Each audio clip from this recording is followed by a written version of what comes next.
Still playing Super Mario Maker while trying to give my impression of the Nintendo Switch after it's been, after its announcement a week ago. So like I said before, I did in the previous video, I talked about Zelda. The Zelda port, why I think it moves, why while it has better graphics, it does have some frame issues here and there, and why I think that is. However, what I'm going to talk about now is at the end of it, at the previous video, I was trying to talk about the Switch's hardware and how we don't really know much about it, and that as far as we know, like, we were told that it was running on like these low clocks that was using Maxwell over Pascal by some sources, and then other sources say it's using Pascal over Maxwell. The clocks are pretty much right. It's using 4 gigs of RAM. That's something that everyone agrees on. There's a rumor though that 3.2 of that is usable for games, and only 0.8 is usable for the operating system, which is different from the PS3s and Xbox 3, PS4s and Xbox Ones. 8 gigs of RAM, where 3 of that gigs of RAM can't be used by games. So games are actually only using 5 gigs of RAM. What is this level? Anywho, that was weird. This entire level is weird. So we were getting games using just 4 gigs, I mean the 3.2 gigs of RAM, which is still above what the Wii U's 1 gig was, just not compared to the 5 gigs you get on the other systems. Other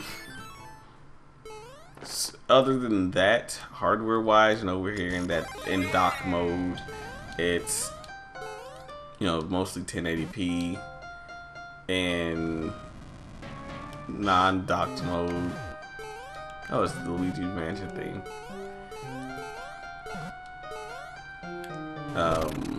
Sorry, got distracted.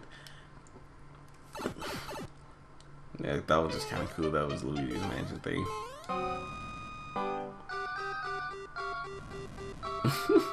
Sorry, it's like a really good rendition of the theme.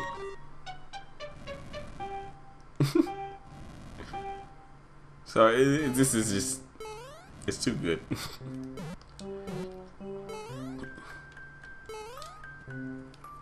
It's really good, actually. Okay, back to Switch. So hardware wise, no one knows where to put it. Honestly, with it having, something you have to remember is that it's architecture over numbers. Yes, its flop numbers aren't a teraflop like the PS4 and Xbox One, so does that mean that it won't be able to run same games or anything? Well, if you've been paying attention, some of the guys who work with the Unreal Engine 4 found out that there was an update to the engine in which it had code names for the Switch, and then there was another update like a few hours later that changed those code names to just say Switch. One was like Wolf Sky, and one was Wolf Water, or Wolf Sea, and one was Wolf Sky. And like a few minutes later, it immediately changed itself from that to to Switch docked to Switch undocked. And the modes with Switch docked were, excuse me, pretty much, it said the settings were on high, which is good. Someone showed us examples, like on NeoGAF when that was found out. We were shown examples of what that would look like. And I guess I got ignored over the fact that Zelda runs at a, I guess, non-satisfactory enough state for some of these people. And I find that weird that suddenly that gets ignored when we've seen what it's capable of, and it shouldn't be ignored for that. But it's always like this. Anywho, so I guess hardware wise, don't really know where it stands, and I'm not going to speculate on hardware too much. All I know is that for the most part, hardware-wise, you know, we got what we did get, and it's not all that bad. Like, I think a lot of people are hyperboling just because, again, Zelda was 900p and ran with some issues, and that some third-party Dragon Ball Xenoverse, which was also announced on it, is 720p, and it honestly, like, altogether just feels like a laser port anyway. So let's focus more on the games that were announced again. Another one was announced was 1-2 Switch. Let me just check the time I have. 9 minutes. 1-2 Switch is 1-2 Switch. Honestly, the only problem I have with that is a problem that everyone has with it. I can just beat this level. I just want to mess with them. Anywho, the problem I have is with it. It's the problem everyone has with it. It's not the Wii Sports or the Nintendo Land of the Switch. It's not coming with the system. They want you to pay a full $60 for 1-2 Switch, and I feel like you shouldn't. It really does feel like this somewhat of a tech demo of what this Switch is capable of, the same way that Wii Sports and felt like a tech demo for the Wii, and you know, Nintendo Land felt like a tech demo for the Wii U, what you could do with the two systems. It feels like that, and I feel like we shouldn't be paying full price for this game. However, I also feel that I wouldn't get it anyway. Like, if it came with the system, I wouldn't play it. It just doesn't feel like a game for me. Like they say, they wanted this to be a type of game that people would go to parties and play, or come to get-togethers and play. They don't want you to look at the screen. They want you focusing on each other. Which sounds interesting, but again, not something I would be interested in getting. But they did announce, when they announced 1-2 Switch, that the rumble in the controller, and there was a lot of features in the controller that we didn't know before, but the rumble in it is HD rumble.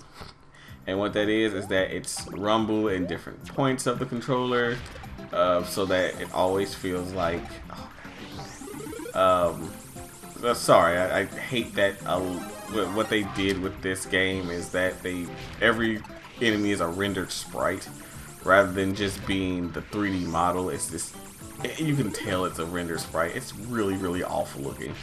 Like, I don't know why Nintendo assumed, like, I've talked about this in a previous video, but I'm talking about it again. These render sprites are terrible looking.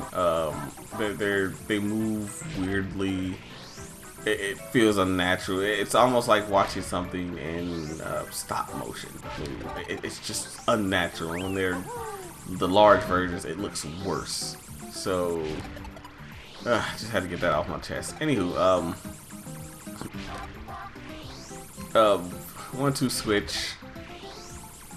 Yeah, no, HD Rumble. I can see a lot being done with that. I'm glad somebody finally did it, is what I'm mostly happy about, because I've been hoping someone would advance Rumble a little more, and no one has been doing it. Rumble has always been for a while, like, I'm feeling it every time I charge this thing up, just a shake in the controller. And that was nice back when it was introduced in the N64, but the technology has come far along. We should have had something like HD Rumble a while ago, and I know this is gonna sound weird, but you know what? Vibrators, yeah, vibrating dildos have had HD Rumble for a while, where it rumbles in different spots and at different frequencies, so that it feels different each time. And I know that's weird, but it's true. So I don't know what else to say other than weird but true. Obvious troll level was obvious. So going past that, going past the whole dildo thing, the idea of HD Rumble sounds nice. The idea that I can take two parts of the Silver Mario. I can take Damn it, one of these again. Anywho. Oh, damn it. The idea that I can, you know, feel this difference in vibration from the controller sounds really cool. Like, I actually would like this for horror games, so I'm hoping, you know, well, it was pretty much just announced that, not just announced, but it was said by Capcom that Resident Evil 7 is not coming to the Switch. I hope that the Resident Evil 2 remake may come to the Switch or something. Someone releases a Silent Hill for it or something. Just some type of horror game that would really use the HD rumble really well. And honestly, I think other games will use it well. That's the type of game I'm looking for the most. And first-person shooters could probably use it well too. It's just that when it comes to first-person shooters, I would actually like something more akin to pointer controls again. It was announced that one of the Switch's Joy-Cons has IR, just like the Wii controller did, and I really liked pointer controls in first-person shooters. They were really accurate. Gave you this feel that you were actually in control of the gun, mainly because with pointer controls, the gun had its, you know, like there's that wiggle that you're supposed to have in first-person shooters that make you feel like, yeah, I'm holding the gun and I'm not perfectly stable. I have 3 minutes left. Pointer controls really gave you the sense that it's stable because I'm stable. And a game that really used the pointer controls well was, I don't know if people are going to remember this game, not too many people played it, but the Conduit on the Wii really used pointer controls well because they were so customizable, and it made the pointer controls worth it. And I'm really hoping with the IR sensor back inside of it, up inside the controller, we're going to get pointer controls again.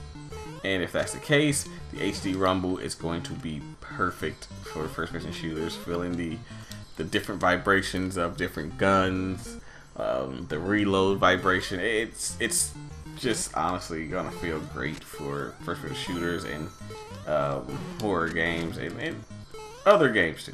Oh, I can't believe I just did that. But going on to the next game they showed off. Oh well, I shouldn't. Anyway, I have 2 minutes left in the video, so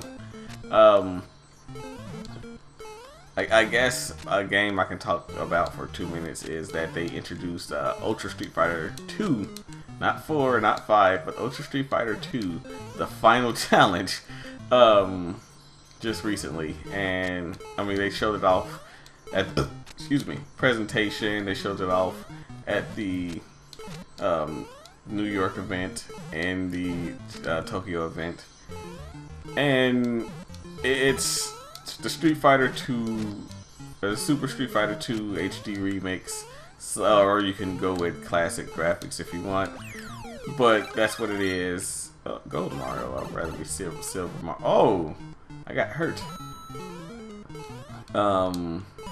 I'd rather it.